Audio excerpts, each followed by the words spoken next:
Genetic engineering is a process where scientists take genes from one species and force it into the DNA of other species. Every single independent study conducted on the impact of genetically modified food shows that it damages organs, it causes infertility, it causes immune system failure, it causes holes in the GI tract, it causes multiple organ system failure. The whole concept of genetically modified organisms is throwing a monkey wrench in the life on this planet. What if we could produce more yield on the same amount of land, squeeze more water from a single raindrop, conserve natural resources while caring for the environment? Monsanto is the company that told us that PCBs were safe. They told us that Agent Orange was safe. They told us that DDT was safe, and now they're in charge of telling us if their own genetically modified foods are safe. The reason why we have 170 million acres of genetically engineered corn and soybeans and cotton and canola oil and sugar beets in the United States is because it doesn't have to be labeled. The first genetically modified animal, a salmon, may soon be approved for human consumption. Both these fish are 18 months old, but the larger genetically engineered Aqua Advantage salmon grows twice as fast as the regular salmon. There has not been sufficient animal health testing, human health testing, or environmental impact testing of these new transgenic fish. Basically, they've taken agriculture and built an industrial model which doesn't fit nature. So instead of changing their agricultural model to accommodate what is natural, they're changing nature to accommodate the industrial model. If you have an organic corn crop that sits next to a genetically engineered corn field, and it happens to tassel at the same time, and it happens to be downwind, you're going to get your crop contaminated. The rest of the food supply is contaminated. Then the genie is out of the bottle, and it's maybe physically impossible to turn the situation around. In the genetic engineering revolution, these seeds are now patented property of one corporation called Monsanto. The pharmaceutical industry has no interest in having you well because they don't make any money if you're well. And the pharmaceutical industry is the biotech industry.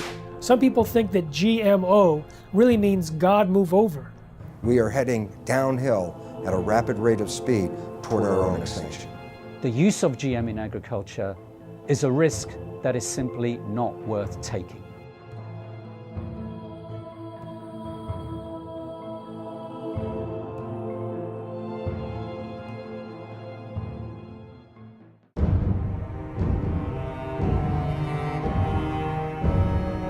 Any scientist that looks into the research or the lack of research on the safety of genetically engineered food comes to the conclusion that these foods should not be on the market. They need another decade or two of research. Monsanto is the company that told us that PCBs were safe. They were convicted of actually poisoning people in their town next to the PCB factory and fined $700 million. They told us that Agent Orange was safe. They told us that DDT was safe, and now they're in charge of telling us if their own genetically modified foods are safe. Because the FDA doesn't require a single safety study, they leave it to Monsanto.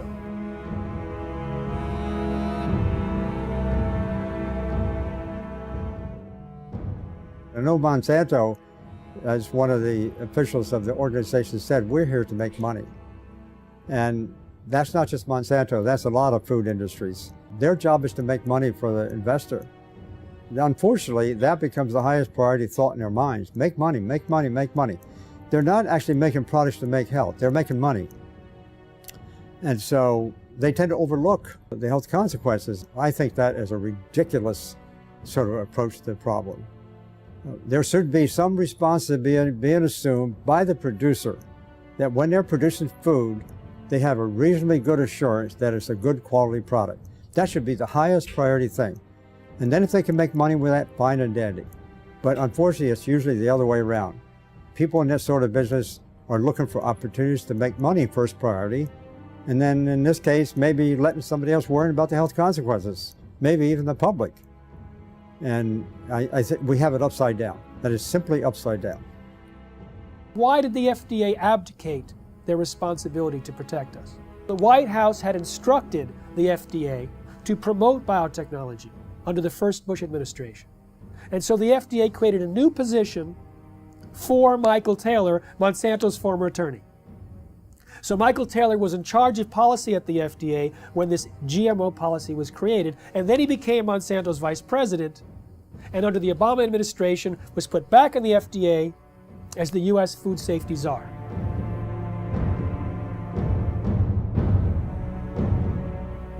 In reality, the overwhelming consensus among the scientists at the FDA were not only that GMOs were different, but that they were inherently dangerous, that they might create allergies, toxins, new diseases, and nutritional problems. They had urged their superiors to require long-term study, and when they saw drafts of the policy coming back to them, they were angry and urged their political appointees to change course.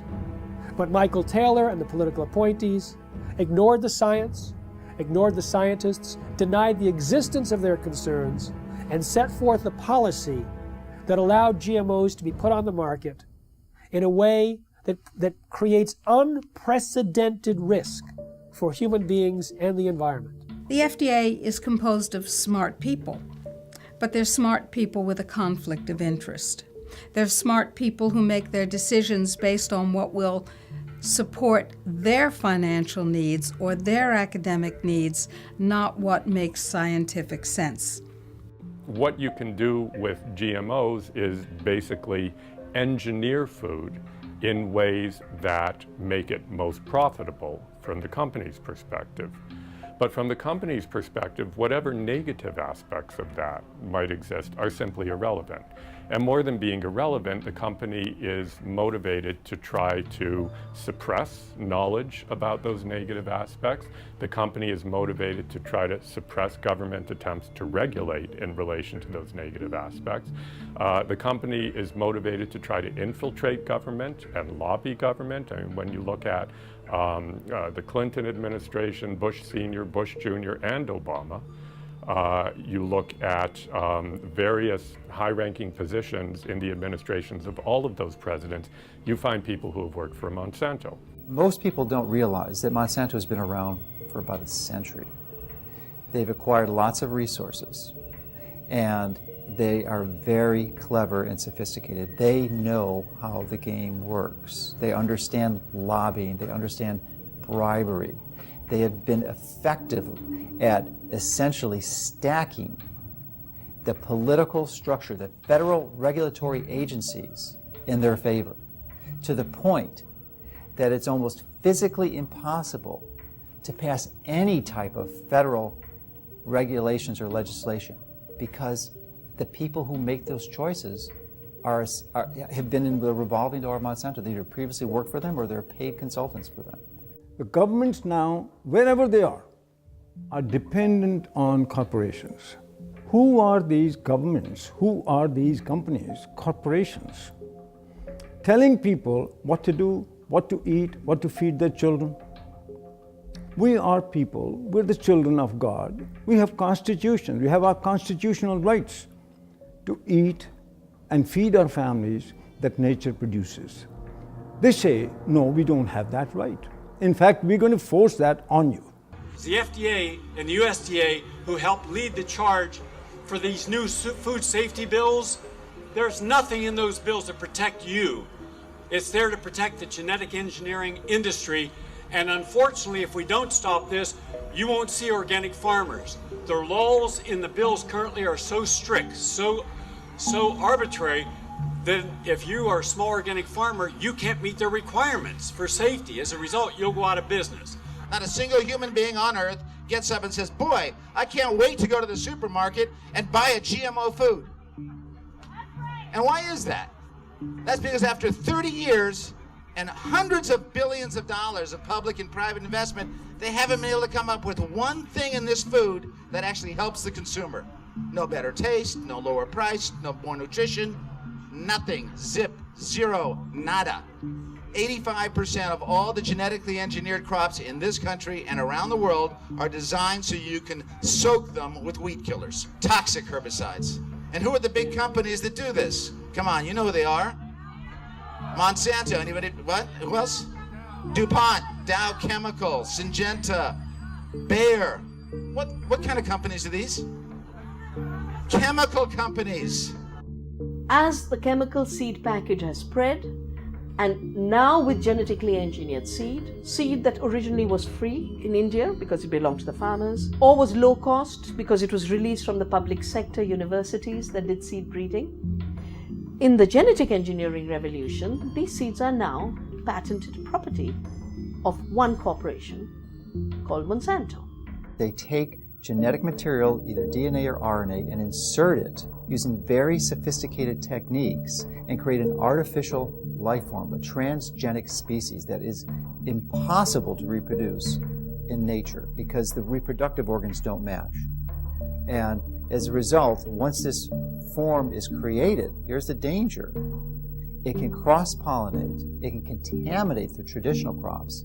Percy Schmeiser was a farmer in Canada who was contaminated by Monsanto's genetically modified seed.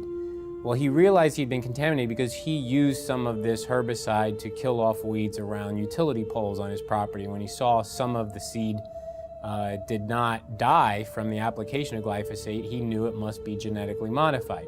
Well, he didn't do anything to purge his property of that contaminated seed. It would actually take 3 years of taking your crops out of use before you could completely purge them of the genetically modified seed. He decided he didn't want to do that because that would be costly.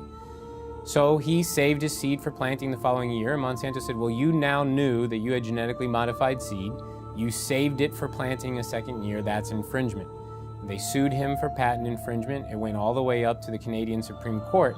And although they found that technically he did infringe their patent, they awarded Monsanto no damages. Both in Canada and the United States, hundreds of farmers have been totally bankrupt, lost their farms and so on through lawsuits by Monsanto. So there's a real fear. Now we call it the new fear, a fear culture amongst farmers, where a corporation now, through the rights of patents on a gene, have which is inserted into a seed to make it resistant to a chemical or whatever, is that they lose their rights to use their own seeds or plants. So it's total control eventually that farmers have to go back to a corporation like Monsanto each year to buy their seed because they're no longer allowed to use their own seeds. So as a victim, you basically have to pay for your lawsuit, your damages, and so on. So farmers become victims and they have done nothing wrong because they were contaminated by a neighbor, by whatever means, by pollen flow, by seeds blown in the wind, transportation, and so on. So it doesn't matter how it happens. If you are contaminated, it's over and it's over. It's inevitable that someone who does not want to use their seed will become contaminated. Even the United States National Organic Program standards acknowledge this when they say you won't lose your organic certification if you're contaminated up to a certain percentage, as long as you take efforts to try to avoid that contamination. Monsanto has said that it's the responsibility of an organic farmer to use large portions of their own property to set up buffer zones to try to decrease the likelihood that they'll be contaminated by their neighbors. But that's quite perverse when it's their seed that's the new entrant into the neighborhood. In the mid-90s, the UK government gave about $3 million to a scientist to figure out how to test for the safety of GMOs. That scientist was Dr. Arpad Pusztai, the world's leading expert in his field. He worked at the top nutritional research laboratory in the UK, one of the best in the world. He had about 20 or 30 researchers working with him in 3 different institutes, and his protocols that he was designing were supposed to be implemented into EU law as requirements for the safety assessments of any GMOs to be introduced into Europe. He took a potato that was genetically engineered to produce an insecticide and fed one group of rats the genetically engineered potato. He fed another group of rats natural potatoes, and a third group of rats natural potatoes, plus their meal was spiked with the same insecticide that the GM potato was engineered to produce. So you have GM potato, and natural potato plus an insecticide, and all three had a complete and balanced diet as well. We measured all sorts of things, growth, for example, how these young animals were growing, what happened to their inside, and what happened to their immune system. And it became clear that the GM had a slower growth. It had problems with internal development of its organs, and it certainly knocked out the immune system. Only the rats that ate the GM potato got sick. They had potentially precancerous cell growth in their digestive tract, smaller brains, livers, and testicles, partial atrophy of the liver, damaged immune system in 10 days. What was the cause of that damage? It was not the insecticide, because the group eating the insecticide did not have the problem. It was understood that it was the process of genetic engineering itself and the unpredicted side effects that caused this profound damage to every system and organ studied.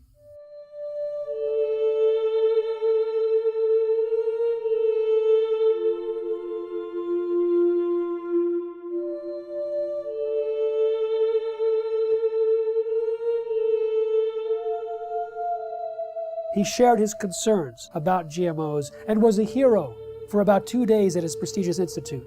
The press was going wild. Here was a Maine scientist who was saying that we should not treat the people as guinea pigs, and that he personally wouldn't eat GMOs from what he understood. The director of his institute received 2 phone calls from the UK Prime Minister's office. The next day, Dr. Arpad Pusztai was fired from his job after 35 years, silenced with threats of a lawsuit. His team was disbanded. They never implemented the protocols.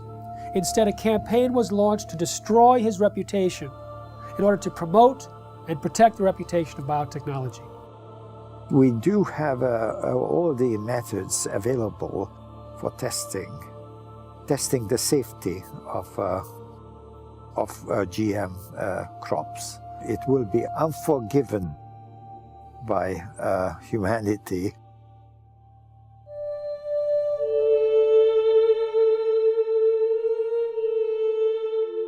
Monsanto scientists found bacteria growing in a chemical waste dump near their factory in the presence of Roundup herbicide. Now, Roundup normally kills bacteria. This bacteria was surviving. They said, great, let's put it in the food supply. So they took the gene from the bacterium that allowed it to survive the Roundup and put it into soybeans. And now those Roundup-ready soybeans can be sprayed with Roundup herbicide, and they don't die, just all of the other plant biodiversity in the ground dies. The active ingredient in Roundup is called glyphosate. Glyphosate was patented in 1964, not as an herbicide, but as a broad-spectrum chelator. It hugs a lot of different minerals that are needed and does not allow the plants to access them. It also destroys some beneficial microorganisms in the soil, which normally provide nutrients to the plant. It also promotes pathogenic organisms in the soil, which then overrun the plant. And so it creates weaker plants, stronger disease, and the disease does the killing. Now, what do the livestock in the United States eat? They eat largely Roundup-ready crops. Roundup-ready soy, corn, cottonseed, canola mash, sugar beet pulp, and soon alfalfa. So a huge percentage of their food intake is Roundup-ready crops. Now remember, Roundup pulls the nutrients out of the crop. It makes them unavailable. So now we have millions of livestock eating nutrient-deficient food. And what do we eat? We eat plants and we eat animals and take their milk. So it turns out it's a perfect storm now, not just for plant disease, but for animal and human disease. When 44,000 secret FDA memos were made public from a lawsuit about the subject of genetic engineering, the director of the Center for Veterinary Medicine made it absolutely clear that GMOs in animal feed had a unique danger. Toxins can bioaccumulate in animals and in their milk. And so if there were toxins in genetically modified feed, then we might have higher levels of those toxins in the animals that eat the feed or in their milk or other products from those animals. All our food, 90% of Canadian crops, American crops now are produced by genetic modification, or at least they're contaminated. with genetically modified corn, genetically modified soybean, genetically modified everything. 95% of all the genetic modifications are done in order to allow the plants to survive more chemicals being sprayed on them and to allow the animals to survive more drugs being put into them. And of course, what happens is that when their genes are changed, our genes are changed by consuming them, just as the superweeds and the superbugs are genetically altered by consuming them. The bug eats the plant, its genes change. The animal eats the plant, its genes change. We eat the animal or the plant, our genes change. Our babies' genes change. And the change is permanent. They do not want you to know which products you're buying in the grocery store might contain genetically engineered ingredients. They say that label would confuse consumers. They say there's no difference between genetically modified foods and non-GMO foods. Well, that's absurd. That's what the word modified means in genetically modified. It is modified, it is different, and it is, in many ways, a threat to the health of the people of our nation and people around the world. Genetic engineering is a process where scientists take genes from one species and force it into the DNA of other species. Even though there's been very little study on the health dangers, there's been sufficient evidence of harm to cause the American Academy of Environmental Medicine to say all doctors should prescribe non-GMO diets to everyone. They say that the animal feeding studies link GMOs to reproductive problems, immune system problems, accelerated aging, organ damage, gastrointestinal distress, dysfunctional regulation of cholesterol and insulin, to name a few. If you take the gene of a cow that helps it to produce milk, that produces a hormone called the bovine growth hormone, and if you take that hormone and you start injecting into the cow, the idea here is then the cow will produce more milk. The companies like Monsanto and Eli Lilly, who invented this hormone independently, and they said there's nothing wrong in doing that because it's substantially the same hormone that the cow produces. That is wrong. Because even if you take natural bovine growth hormone and you give injections of it to cows, then the cows will get sick. Just like if you took human insulin and you started to inject human insulin back to people, they will get insulin shock, they could die. But the cow receiving this hormone will actually be sick. It'll have pus in its milk because it's producing too much milk. The teat canal of the cows will get infected, will have to be treated with antibiotics. When the Canadians were evaluating bovine growth hormone, the senior scientists there testified before the Senate that Monsanto had offered them a bribe of $1 to $2 million to approve RBGH without further study.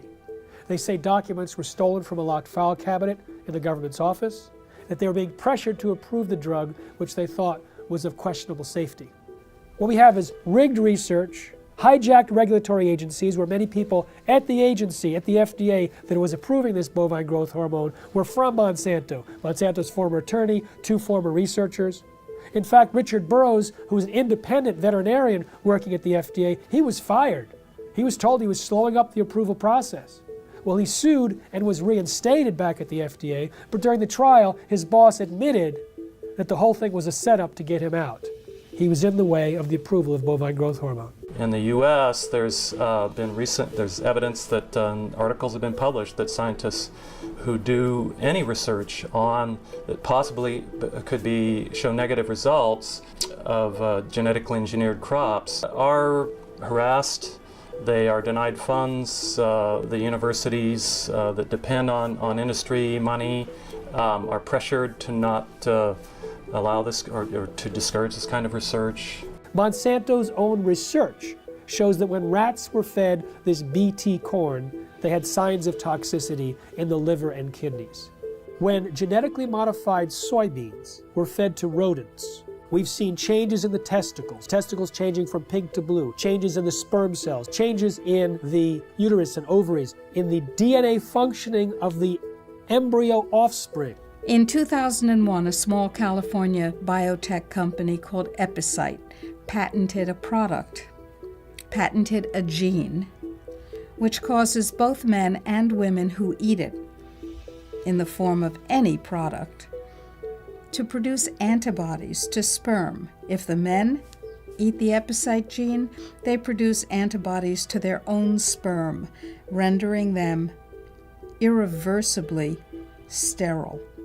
If women eat the Epicite gene, when they have intercourse, their bodies produce antibodies to the sperm that has been deposited, and they become infertile through the destruction of the sperm.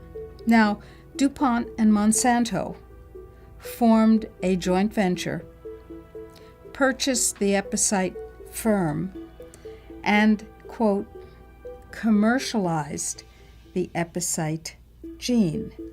Do you want to know if the food that you're eating contains the Epicite gene? Sure you do. How about the food that your children are eating, or your grandchildren? Sure you do.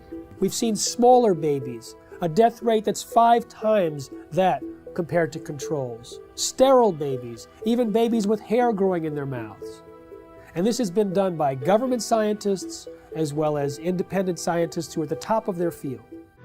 Pay close attention to what you are about to see. These rats have been fed with transgenic corn during their entire life cycle. The tumors they suffer from are enormous.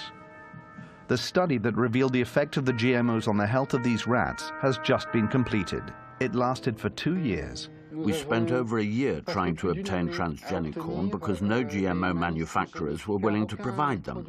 This is because Monsanto requires contracts to be signed stipulating that the seeds must not be used for testing. We wanted our study to be independent. Every rat was dissected to identify the way each diet, GMO and Roundup on its own, had acted on the metabolism of each animal, focusing on the development rate of the tumors that only start to manifest themselves after the initial 3-month period. Each step up represents a large tumor, which can measure 17 millimeters by 17 millimeters. 94% of them take effect in the mammary glands, which would equate to breast cancer in a woman. We are faced with renal tumors for the males. Some males also suffer from mammary tumors. One could have thought that the main cause of death was coming from the pesticide added to the corn. But what the study highlighted, and this for the first time ever, is the fact that the transgenesis itself could have killed the rats. What this means is that just by interfering with the genome of the plant in order to modify it, we are faced with repercussions that no one could have anticipated. This is enough to make us reconsider all the scientific precepts that led to the creation of GMOs. We realized that GMOs without any Roundup residue were responsible for an increase in the death rate of females and of some males. This is the GMO that is being eaten by the Americans, but also the GMO that has been approved for importation by European agencies, and that contaminates our food. When they allow animals to graze on the cotton plants after harvest in India, for years and years there was no problem. When they introduced this Bt toxin-producing cotton, thousands of sheep died, buffalo died, goats died. I've interviewed the people myself, seen pictures of their dead animals. These animals were successfully grazing on non-Bt cotton plants for years. In one case, 13 buffalo grazed on Bt cotton plants for a single day, and within 3 days they were all dead. Unfortunately, there's not sufficient follow-up. One small non-governmental organization pleaded with the government in India, please do some research on these animals. The government refused. They pleaded with universities offering to pay for the research themselves. They refused. So this small NGO did their own research. They put 3 sheep in one field with Bt cotton Bollgard 1, 3 with Bollgard 2, and 3 with non-GM cotton. Within a month, all 6 sheep eating the Bt cotton plants died. But 3 eating the non-Bt cotton plants had no symptoms. But their research was dismissed because it wasn't a government agency or a university. So we have a situation where the evidence is there, but it's not being paid attention to because it's being drowned out by the big bucks and the biotech industry with their tobacco-type science and their distortion and denial of the facts. Unfortunately, Monsanto's lobbying power and their financial weight, they are able to use corrupted corporate science, something that I call cigarette science, to get these products slipped into our food stream. The only human feeding study ever published on GMOs showed that the gene that was inserted into the soybean transferred into the DNA of the bacteria living inside our intestines and continued to produce that protein. So if it happens to be an allergen and you're allergic to it, you may be continuously triggered over and over again by the production of that allergen from within inside your own intestines. When we look at the quality of the nutrients in our soil, we see that that has become actually a victim of industrial agriculture, which destroys the microorganisms in the soil and then puts in a few nutrients as if that were enough to provide a healthy diet. It turns out that the current industrial agricultural model was based on surplus military products after World War II. They had extra bomb-making material that worked as fertilizer, so they created the synthetic fertilizer industry. They had excess nerve gas that they could use as insecticides, so they created an insecticidal industry.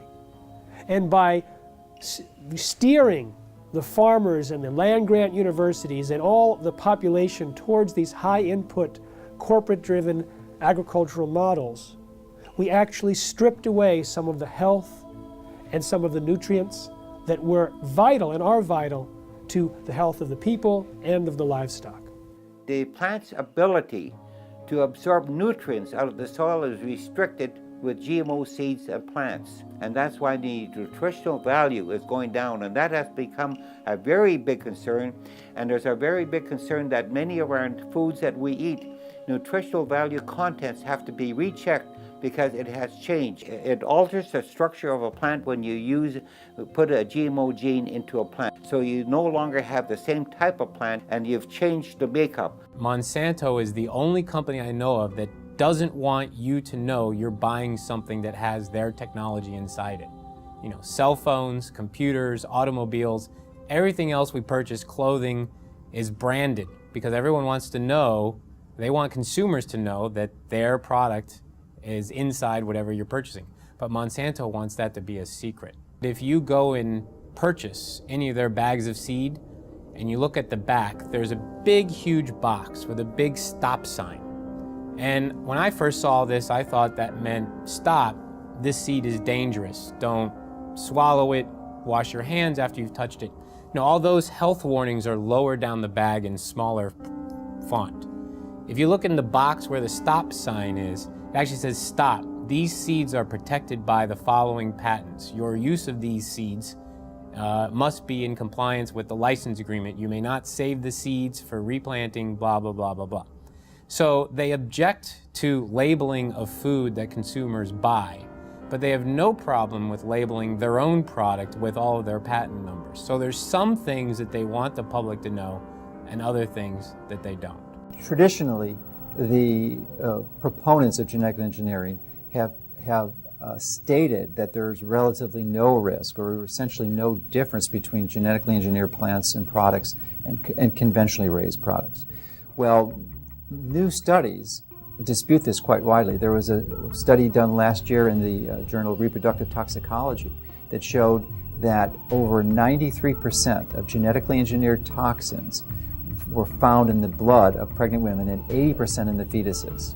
So this potent crop toxin is being transferred into the population. Genetically modified soybeans has as much as 7 times the amount of a known allergen compared to non-GM when the two are cooked. With corn, there's a gene that's normally shut off in corn, but it's switched on accidentally in Monsanto's corn, and that gene produces a known allergen. There's also more herbicides used on these genetically modified herbicide-tolerant crops like Roundup Ready soy, and the excessive herbicides might promote allergic-type reactions. Peer-reviewed studies show that there's an association between heavy GMO consumption and serious health problems, including asthma and food allergies. There's also a damage to the pancreas and the production of enzymes that are used for digestion in mice that are fed GM soy. If we take longer to digest proteins, then that means eating genetically modified soy might cause us to be reactive to a wide variety of foods, not just to GM soy. The real risk here, the real concern is that these threats to the food supply are validated.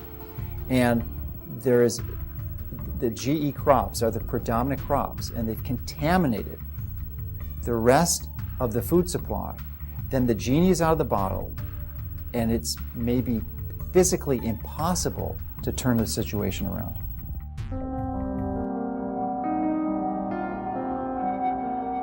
There has been no long-term research on the concept or consequences of what this genetic modification does, not just to us, but to the environment. And right now, from all the research that's showing up, it says this has a very negative and profound effect on destroying the environment in which we live. So therefore, I find it senseless that the government would support and condone genetically modified foods without even having the basic research to understand the liabilities involved in creating these monster organisms and putting them into our world. The conversation in Europe and in countries in South America and in Asia is much more sophisticated in terms of its understanding of science, the importance of independent peer-reviewed science that isn't contaminated or corrupted by corporate influence. Here in the United States, you know, the birthplace, the bedrock of the free market system and democracy, we are having our rights corrupted by corporate influence. The major impact that Monsanto has, their ability to get their products approved with minimal scientific oversight and minimal review of these products for human health testing, is really an abomination. The entire scientific foundation underneath genetically modified organisms is false, because organisms are not genetically determined.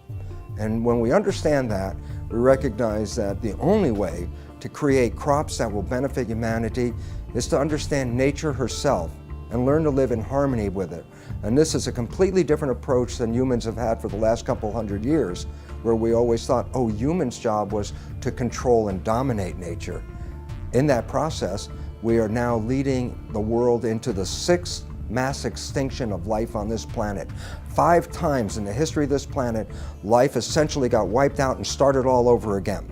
The 5 previous mass extinctions are attributed to things like comets or asteroids hitting the Earth and destroying the environment.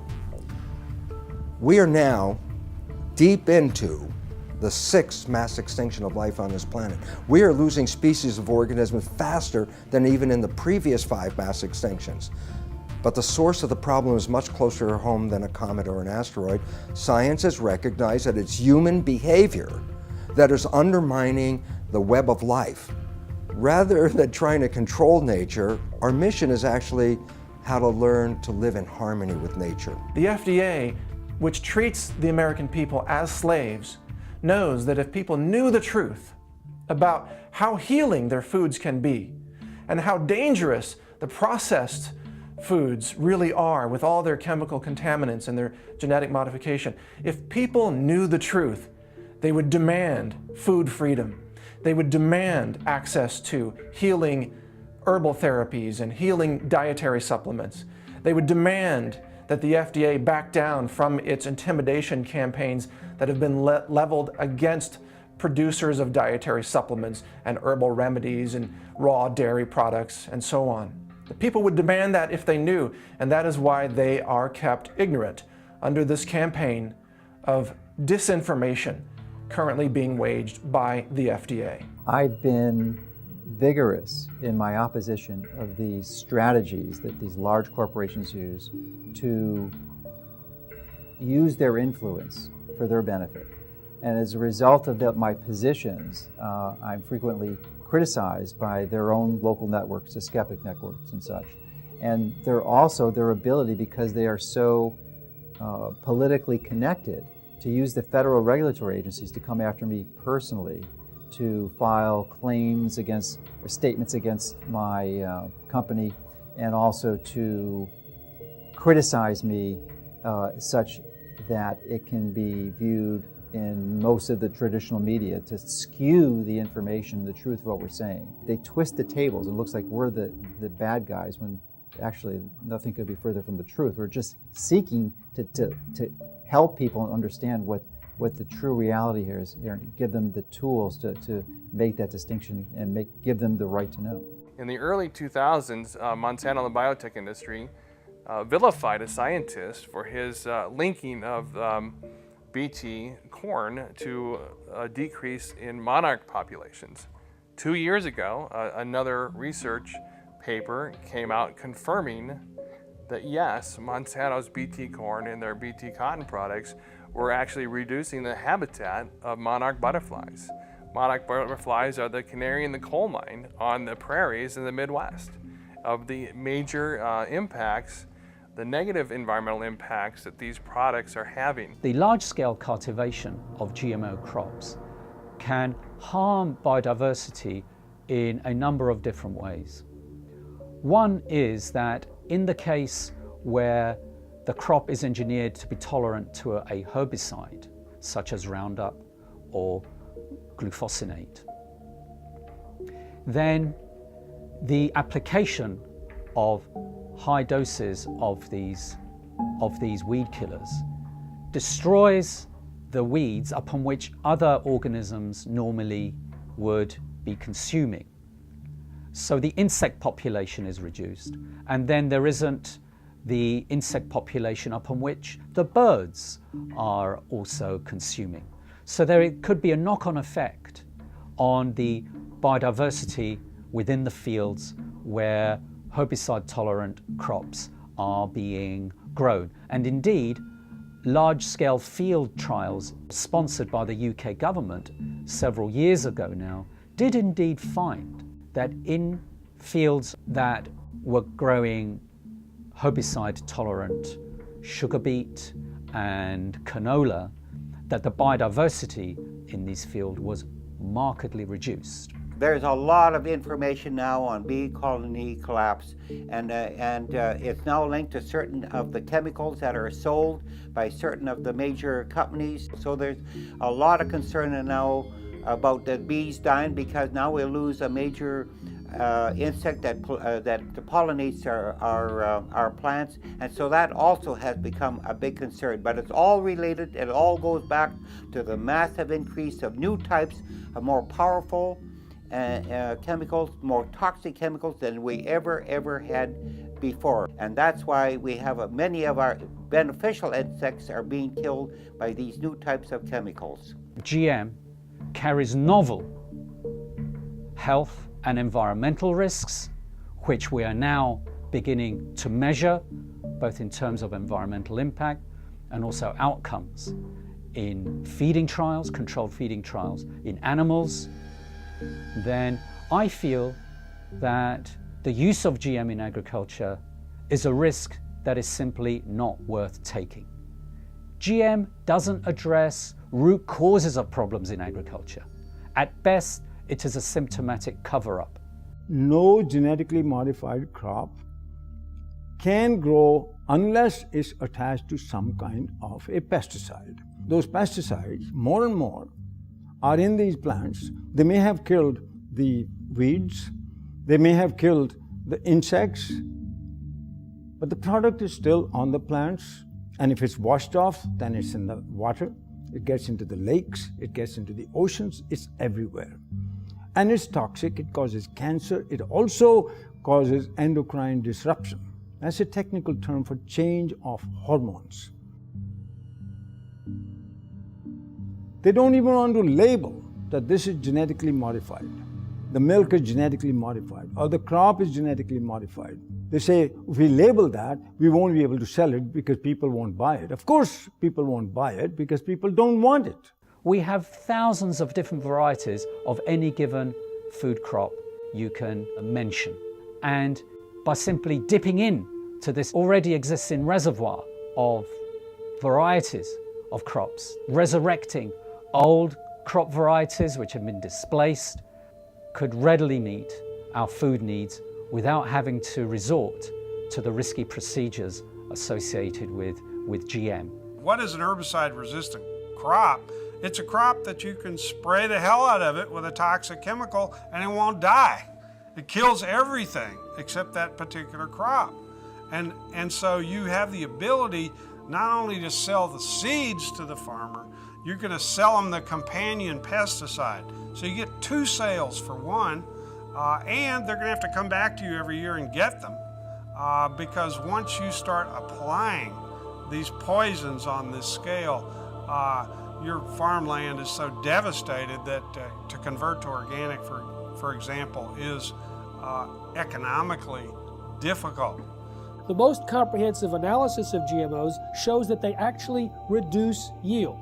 But sustainable technologies, they can increase yield by an average of 79%. What BT corn does and BT soy does and what Roundup Ready does is it decreases labor. It's labor saving, as if we need less farmers in this country. And we have a limited planet. So more people farming is the key to higher yields, not chemicals. GMOs are stealing the money away from these more appropriate technologies. We have more food per person than any time in human history. We have enough food grown to feed 11.3 billion people. What we don't have is the ability for people to access that food. And so it's not a silver bullet of increased yield that the biotech industry tries to sell us. The ISTAD report proved that organic and sustainable agriculture had the same and higher yields than conventional, chemical-intensive, genetically engineered crops. These herbicides are actually having a major impact in killing the beneficial soil microorganisms in the soil, which actually not only add to the yield gains, but also the nutritional value of these plants. Cotton production has increased in this country because of acreage, not because of the BT technology. Rice and wheat production increased in India because of irrigation acreage. Land and water account for it, not the seed and the chemicals. In fact, the seed and chemicals have created a scarcity. First, the new seeds had to be grown as monocultures, so you had less food. Today, we are importing pulses from Canada, from the United States. Very vital to a vegetarian diet. We're not growing pulses because our monocultures have no place for pulses. Pulses give you free protein. Pulses give you free nitrogen fixing. All of that was wiped out. Oil seeds, farm trees, agroforestry. The water use of this so-called Green Revolution was 10 times more compared to equivalent farming systems. One huge problem with the GMOs is that they have completely blown out conventional breeding in our land-grant colleges. And we only in this country have 10% of the vegetable seeds that were available to our forebears 100 years ago. Our seed stock is going down the toilet, and we can't even use our land-grant colleges to breed in a standard way because there's no money for it. And that is a huge, huge, huge threat to the future of agriculture, to lose the skill of breeding standard, which is in fact what all that food you see on your grocery shelves, all those vegetables came from thousands of years of farmers sharing their seeds. As a result of the loss of beneficial soil microorganisms, not only have the yields gone down, but there's been a dramatic increase in the rise of crop diseases, which are infecting corn and soybeans in the U.S. We're sacrificing, our soil just because it's an easier way to farm. And trying to convince ourselves it's more economical, but it's not. I'm seeing neighbors' fields who've been doing this stuff for 15 plus years. They can't get rid of a lot of weeds now. These weeds are getting resistant to the glyphosate herbicide, so farmers are upping rates, more herbicide. And then all of a sudden that's not doing it anymore, so you have to switch herbicides. So now the soil is just more and more and more full of poison. So there's going to be more sickness in that field. It's going to be more susceptible to diseases, insects. It won't make it through drought periods as long. The same crops side by side, right across from each other. The natural plants are going to make more over time. And you have a soil that you continue to poison, nature's going to win. In 2006, Cornell University released a study on soil degradation that stated by the year 2050 that 30% of the land that's already cultivated will be unfarmable. Now, the thing about Roundup and glyphosate is that it stays in the soil for months or years. and it continues to cause the reduction of available nutrients and the promotion of these diseases. And so people like Dr. Don Huber from Purdue University, have identified more than 40 plant diseases that are on the rise in the U.S.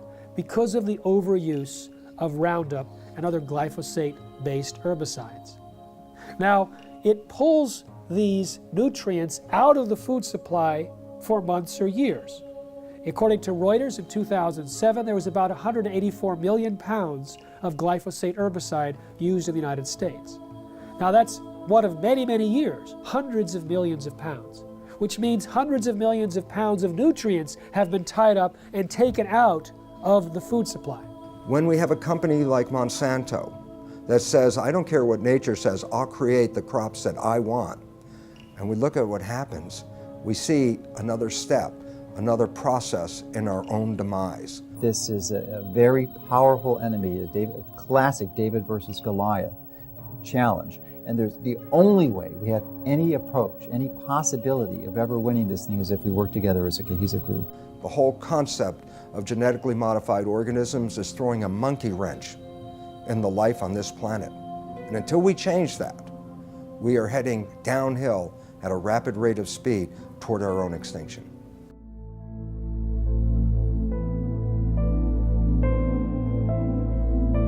Genetically modified organisms are living beings where genetics or DNA of one species is taken out and transported artificially into another organism, and in other words, some sort of genetic manipulation, genetic engineering has occurred.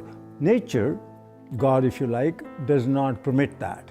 You cannot take the gene of a bacteria and put it into a pig or a people or anything like that, or vice versa. They've put spider genes into goats in the hopes that they can milk the goat to get spiderweb protein to make bulletproof vests. They've put cow genes into pigs and made cowhides on those pigs. They had what was called an enviropig, a pig that would have manure that was less toxic. They can create these featherless chickens to kind of better live in these tight battery cages, these small barren wire enclosures extending down long rows and often windowless sheds. It can be 1 million birds in a single shed. How do you do that? Well, without them overheating, where you have this mass ventilation fans. But another way, you just take off their feathers. There's a genetically modified salmon that was created by Canadian researchers that was tested up in Canada. They put these frankenfish into tanks and they fed them sufficient food and there was no problem. When they reduced the amount of food, the frankenfish freaked. They started killing and eating their neighbors. So what happens if the FDA approves these frankenfish and let's say they escape into the ocean? I don't know what's worse, the extinction of natural salmon or the roving of these frankenfish going around and killing and attacking other species and changing the whole ecosystem balance. They both have a mating advantage because they're larger, but they have a survival disadvantage. And it's that combination that, should a male transgenic fish escape into the wild, cause the rapid collapse and extinction of both transgenic and wild fish in as little as 50 generations. Scientists take genes from one species and force it into the DNA of other species. Now, the process itself creates massive collateral damage in the plant or animal, but they don't test for those changes and the side effects before they introduce, say, the crop into our food supply. DNA is the inherited material of life, and it is where genes are structured. So we inherit half of our DNA from our mothers and half of our DNA from our fathers. And within the DNA are the genes that encode for all the structures of the body. So the DNA is like a blueprint. Just like an architect has a blueprint for a building, the DNA is the blueprint for all the structures of the body.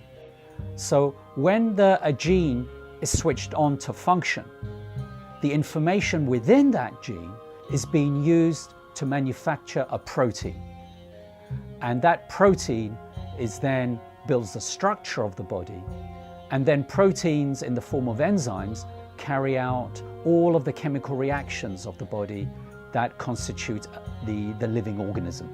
When the GM gene is introduced into the plant, the genetic engineer has no control over where the GM gene integrates or splices into the DNA of the plant. And the effect of this is that the GM transformation process as a whole actually is very disruptive on the DNA structure and function of the organism. As a result, very unpredictable and potentially hazardous outcomes. Because if you disturb the balance of gene function, remember the gene function is controlling the structure and the biochemistry of the organism.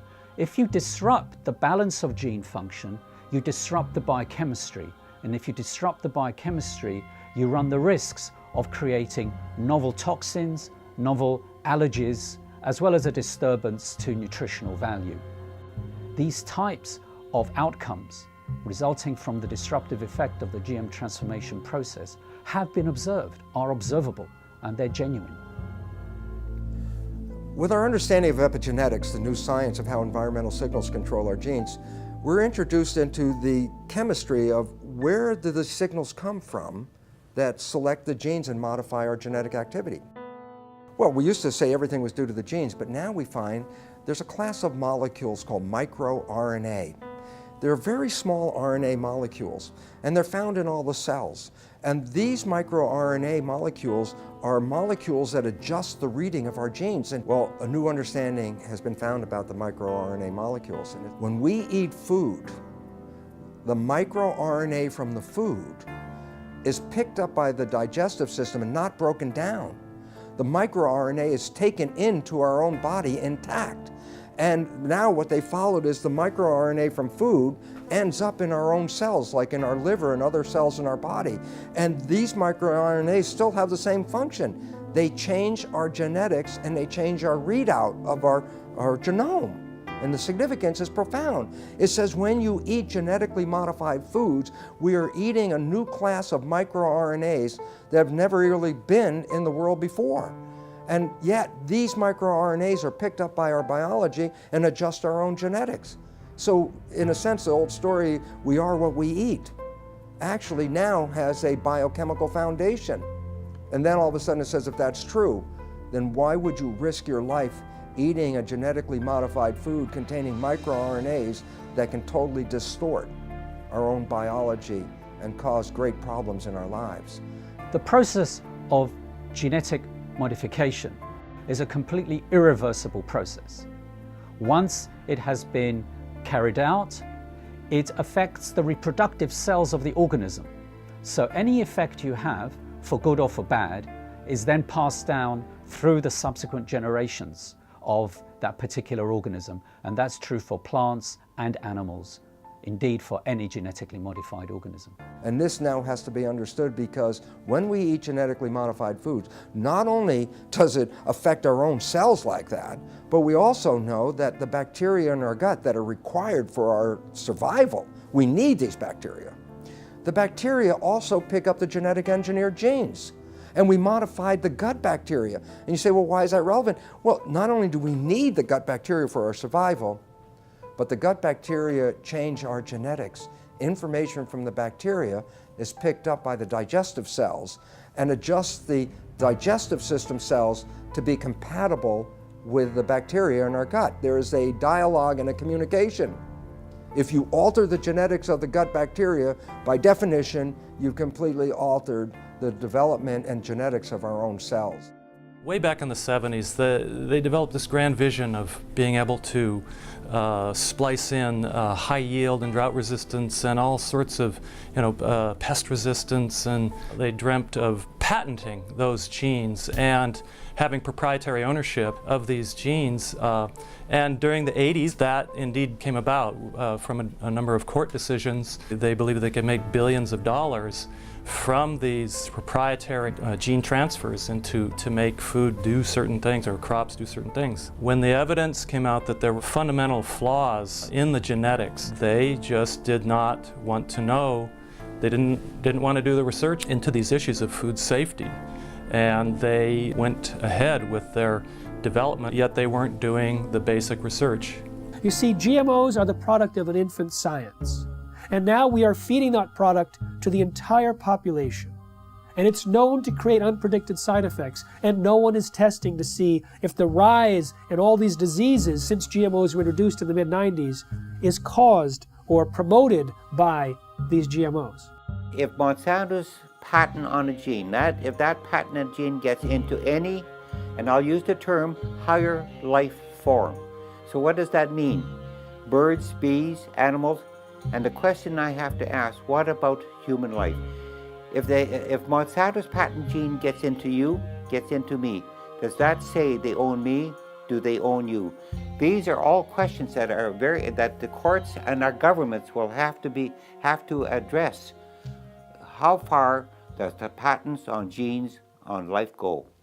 There have been over 140 lawsuits filed by Monsanto against farmers, including against those farmers who wanted nothing to do with Monsanto's genetically modified seed. When you ask Monsanto whether genetically modified seed is natural, they have two answers, yes and no.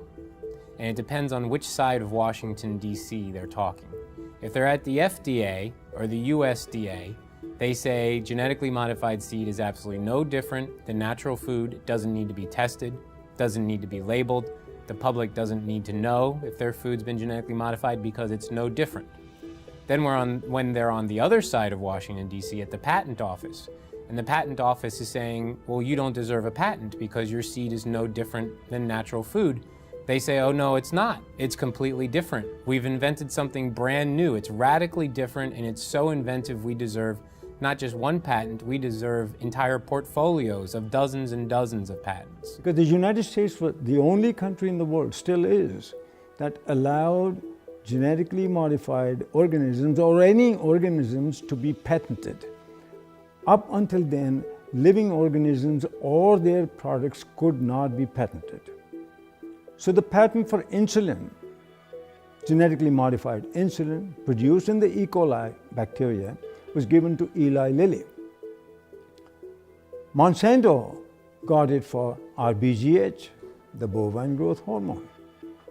I have a book called Corrupt to the Core. In that book, I describe, by quoting from a published speech by a Monsanto executive, saying how they're going to control the whole world, not just by genetic modification, but they're going to take charge of the whole world by influencing the White House, the Whitehall, the French Parliament, and Canadian Parliament, and the Japanese Parliament. This is published information, how they're going to control the whole world.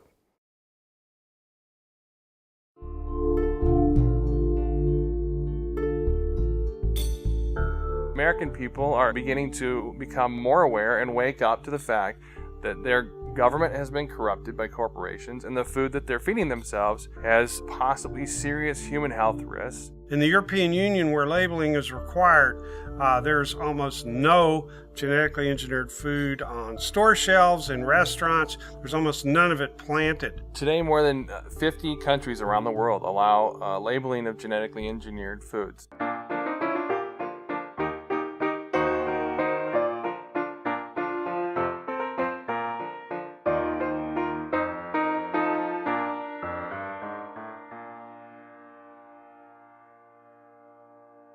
The FDA has received over 1 million comments from citizens demanding labeling of GMOs.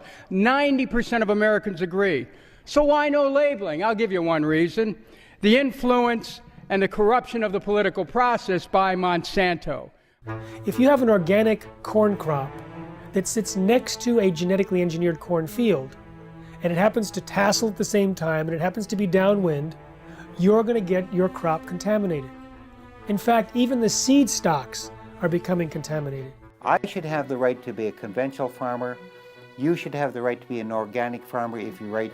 But if we have GMO farmers, you no longer, remember this, you no longer can have an organic farmer, you can no longer be a conventional farmer. You'll become a GMO farmer whether you like it or not. An expert at air pollution calculated how far corn pollen could travel in 24 hours, which is the maximum time that it can remain viable to cross-pollinate. It could travel under certain weather conditions over 500 miles. They want the public to sit down and not think about what happened before this piece of meat got on my plate. What happened before this glass of milk sat on the table? We have an ethical responsibility, I believe, not just to other humans and to the future generations.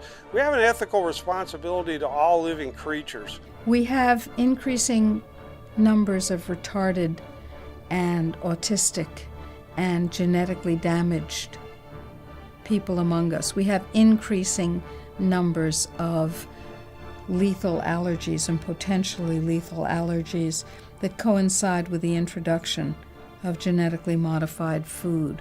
We have increasing amounts of autoimmune problems. We have increasing amounts of pretty much everything. The pharmaceutical industry has no interest in having you well because they don't make any money if you're well. And the pharmaceutical industry is the biotech industry, and it is the agrochemical industry. Thousands of doctors are now prescribing non-GMO diets to every patient. In fact, the American Academy of Environmental Medicine urges all doctors to do so.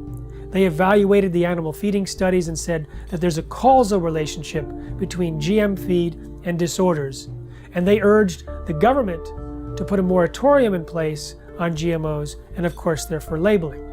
My God, we are the sickest of the major countries in the world, and we're also becoming the dumbest of the major countries in the world. And the significance about that is, what a coincidence. This is the motivation of a government, and this is exactly where we are. A country like the United States has 20% of its GDP spent on healthcare costs, on trying to cure chronic disease. We're giving vaccines in children. We're giving all these other drugs, bad food, pesticides, hormones, everything getting into the system in animals and people. This is going to drive countries bankrupt. We're talking about people whose lives are either terminated through preventable diseases which were not prevented through the toxification of their bodies by toxic food. Total population of the world is about 7 billion now. They're saying by 2050, the population will grow to approximately 9 billion.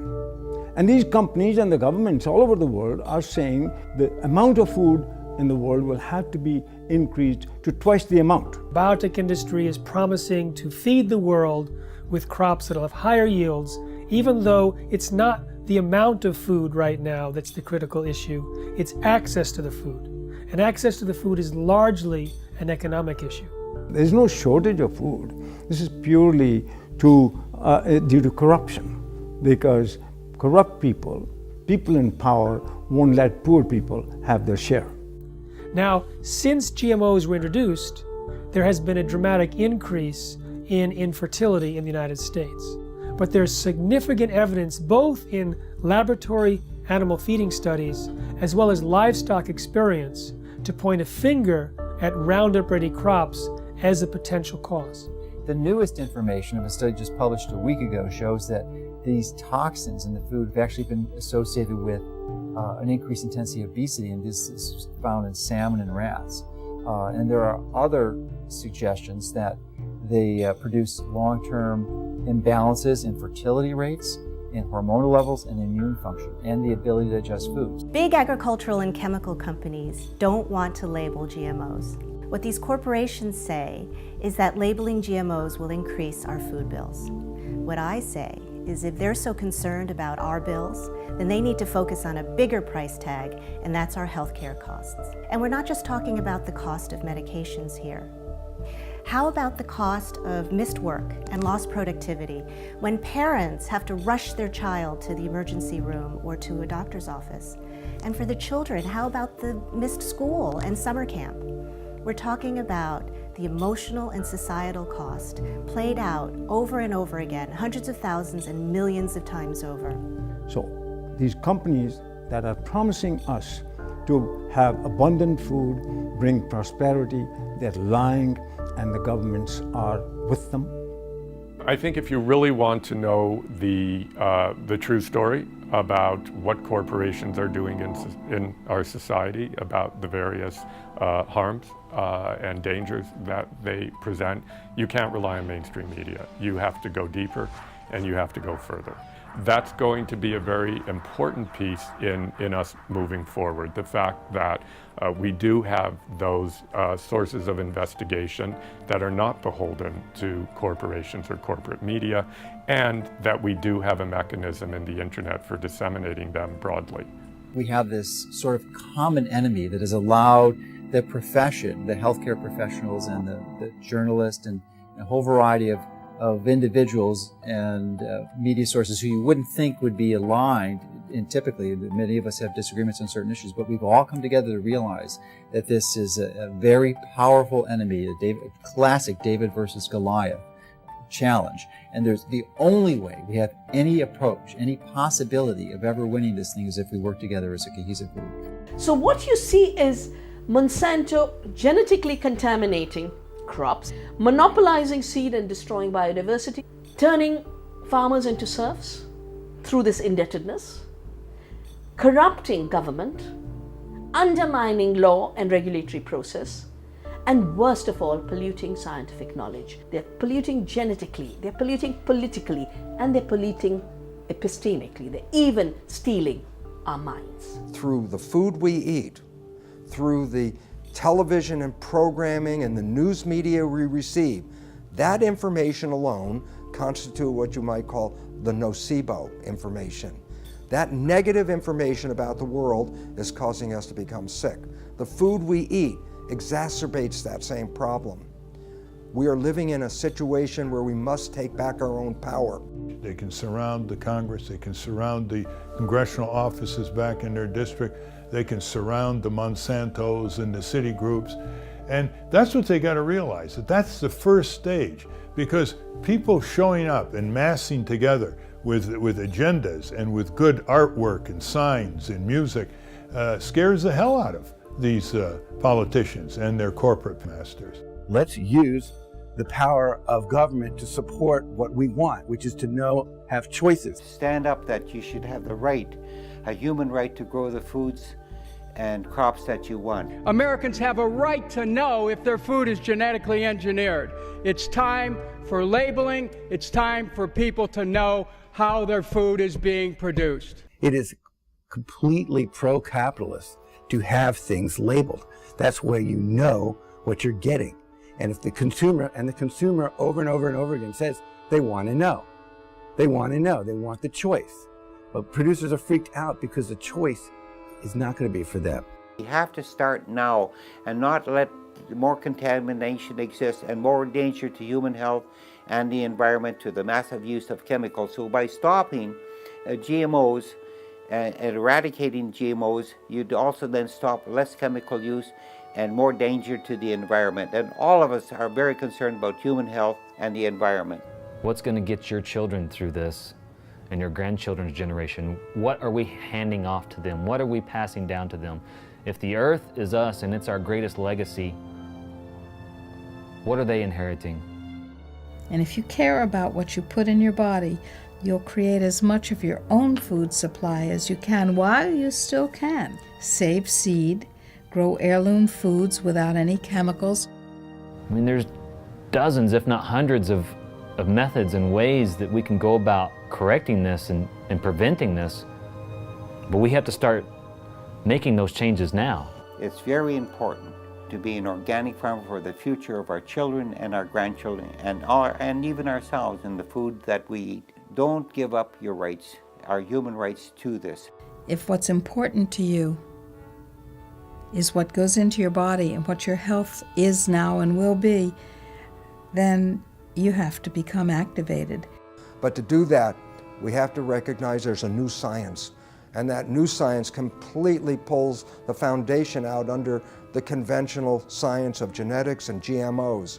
That science is false and destructive. And the wake-up call is knowledge. Knowledge is power. Lack of knowledge, a lack of power. And what this world is suffering from now is a lack of knowledge, because we do have knowledge. We have knowledge that says how we can thrive, live to a ripe old age of over 100 very easily, and enjoy the experience of being on this beautiful planet. In most Native American cultures, their beliefs or their concepts were based on, will this last for 7 generations? Whereas we're asking, what can get me through this year economically? 1 year, 12 months. That's one of our greatest problems right now, is to leap over that barrier, that mentality. Globalization has happened, it's here. But its effects have to be reversed. Globalization in a good way, where people learn about each other, people learn about each other's religions, to tolerate each other's spirituality, work together, work in nature, work with God. Because it's time for us to re-empower our lives. For 10,000 years, humans grew crops without chemicals. You know, it's time that we get mandatory labeling. It's time we cut down the biotech bullies to size. And then now, let's have that discussion again about chemical agriculture versus organic or traditional agriculture.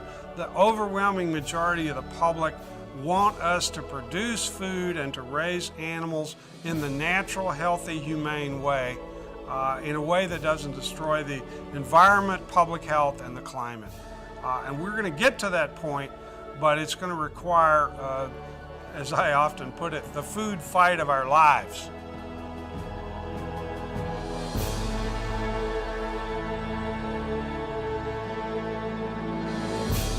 I'm looking at the food that's in the grocery store. They say it's safe, everybody eat more. On second thought, I don't really know if it's made with those GMOs. So I'm looking for the non-GMO label. Before I bring it home, I'll put it on the table. I wanna know if it's verified, so I don't harm myself with genetically modified. They don't want you to know. Poison they grow. Profits they show. On those GMOs. Seeds that they sow. Gonna hurt us, we know. Told them to go. Say GMO, no. Hey, look. I don't wanna eat poison. I don't want gene mutations at my dinner reservations. It's a food abomination. What they're doing to this fast food nation. They take artificial gene combinations, inject them in seed variations so they can grow their Frankenfood imitations while the side effects cause medical patients. Keep the profits alive while they're spraying on the food with name brand herbicides. And all the while they're spreading their lies. Monsanto destroy a farmer's lives. And the FDA just keeps it all going, saying it's safe even though they all know it's just poison, stealing away your life. And that's what you eat, genetically modified. They don't want you to know. Poison they grow. Profits they show. GMO, no. Seeds that they sow. Gonna hurt us, we know. Told them to go. Say GMO, no. FDA scientists said that GMOs might create allergies, toxins, new diseases, and nutritional problems. Allergies, toxins, toxins. And they said, no testing necessary. No testing necessary. GMO safety, that's a corporate myth. If you don't believe me, listen to Jeffrey Smith. He's the man with the plan, gonna do what he can to help us all get those GMOs banned. But we need you to lend a hand, take a stand against this food stand. It's a mission for the health condition worldwide, cause we don't wanna live genetically modified. No testing necessary. No insecticide. Living inside of us, No testing necessary. No insecticide. Living inside of us. Don't eat food unless you know what's in it. Don't believe the propaganda, the press will spin it. Affects everybody, we all up in it. Stand up to Monsanto, tell him, oh no you didn't. Reject Frankenfoods in the store. Demand honest labels so we can be informed. We have a natural right to know what we buying. Just say no to GMO. Before our farms start dying. Just say no to GMO. These corporate crooks are lying. Just say no to GMO. This time we're not complying. Just say no to GMO. We just not buying it. Just say no to GMO. No testing necessary. No insecticide. Just say no.